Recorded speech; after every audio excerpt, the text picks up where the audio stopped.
Is Alexander Isak about to head to Liverpool?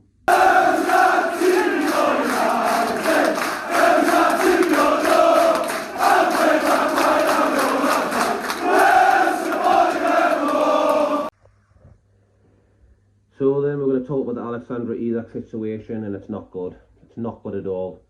It came up by Romano about 20 minutes ago and Craig Hope that Isak is exploring a move away from Newcastle United.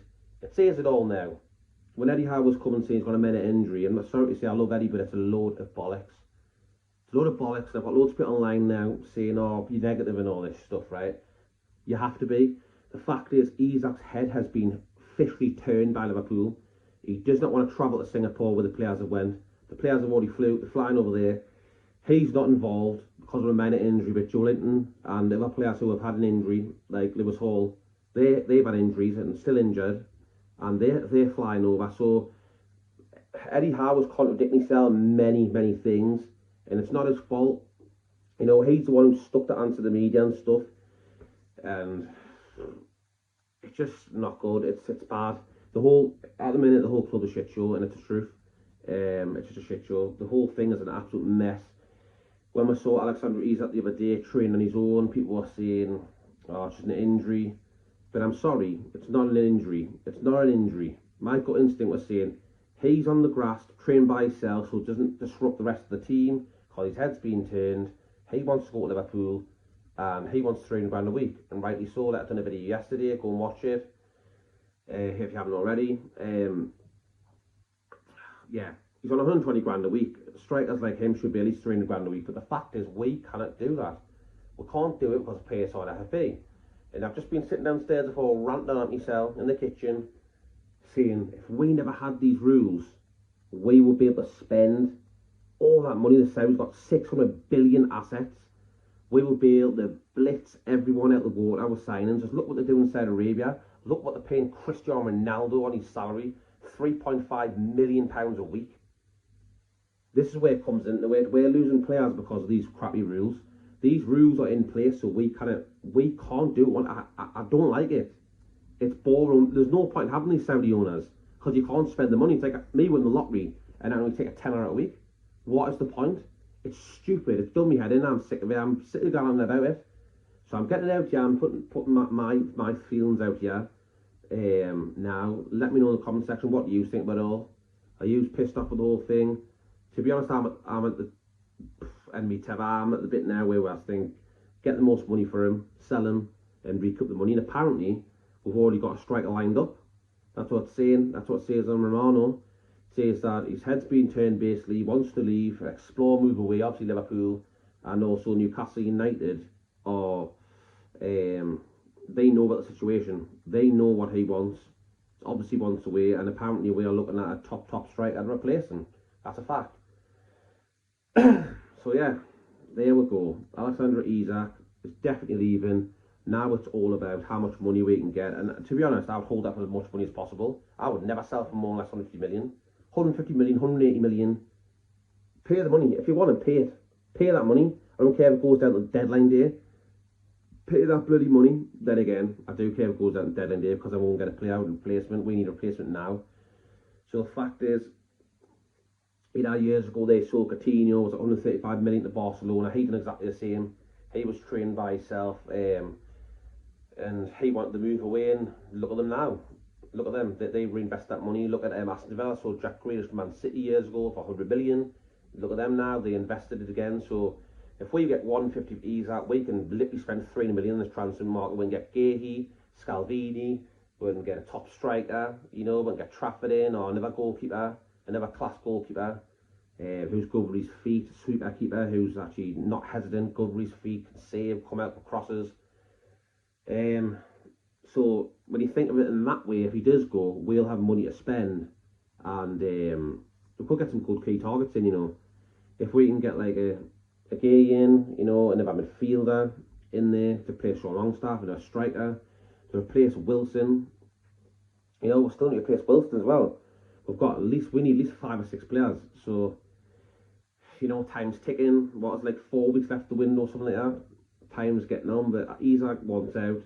His head's been turned. I just Yeah, I didn't think he was like that. I'm honest. I thought he was one of them players who was just humble and calm. And but then if a big club at Liverpool comes for you, who's won 20 league titles and we won none, who have won everything, they've won it all.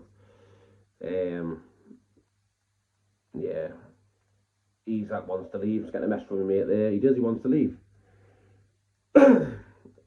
And then you've got to think of his personal life, though. Can you blame him? You know, he's on 120 grand a week. Come on, for a striker like him, he should be at least 300, 400 grand a week.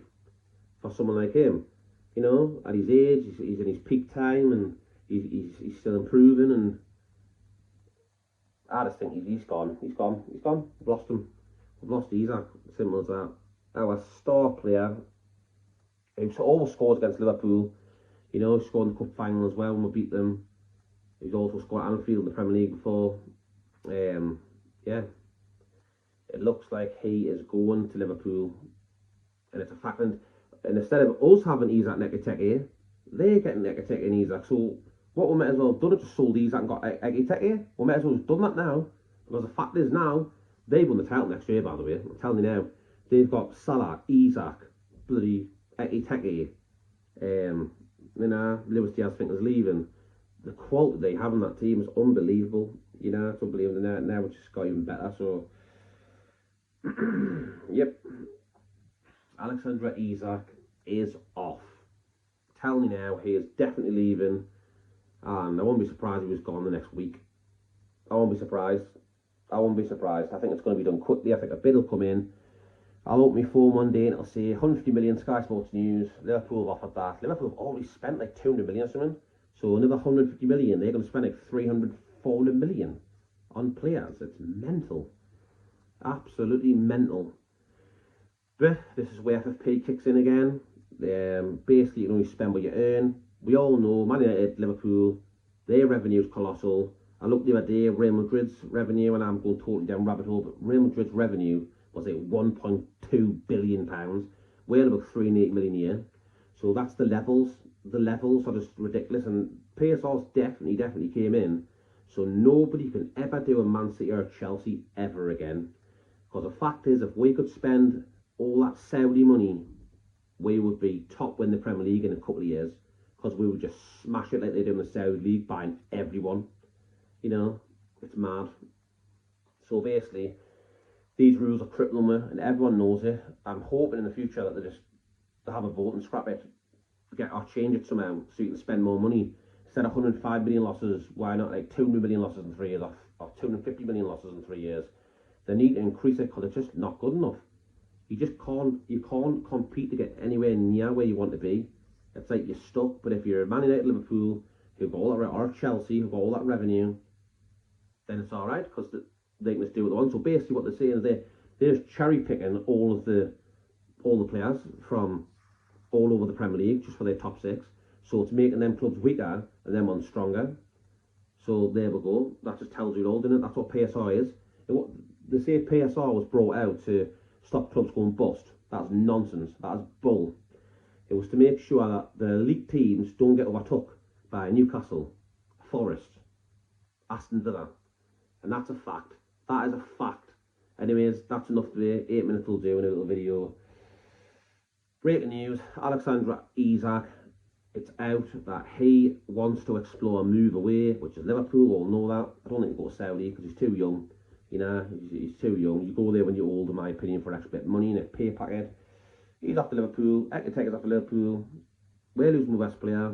And, yeah, absolutely gutted. But you've got to think, no player is bigger than the club. No one. And it's thinking years to come, we could look at this and think, it was a good little deal, that. Sell him, reinvest the money, and we'll look better now for it. That's if we get a good striker in who's as good as him and scores all the goals. Then I won't be that lost. But at the moment in time, it's raw, it's real, and it's not good. Let me know in the comment section what you think about Alexander Isak and his move to Liverpool. Please like and subscribe. And yeah, see you on the next one, people.